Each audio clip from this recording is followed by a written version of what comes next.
Arthur Newman is a sad state of affairs, I must say. I was at the Toronto Film Festival and people were fighting, literally, I'm not kidding, fighting to get into this movie because it's Colin Firth.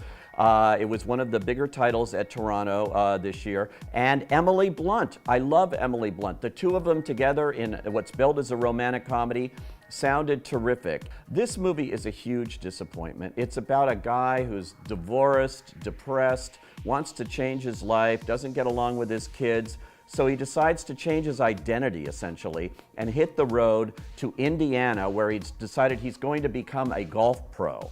That's the plot, except that along the way in this little road trip, he runs into Emily Blunt, who has got a past of her own. She's also fleeing her past. She's a kleptomaniac. He meets her at some cheap motel, and she joins him on this thing. They both can see each other as kind of a loser, and nevertheless, romance blossoms in this very unromantic comedy. It's very dark. It doesn't have any chemistry between the two, and they're both so likable. Colin Firth, Emily Blunt, you can't get better actors. And what a shame to follow up your big Oscar-winning movie, The King's Speech, with something as dismal as Arthur Newman.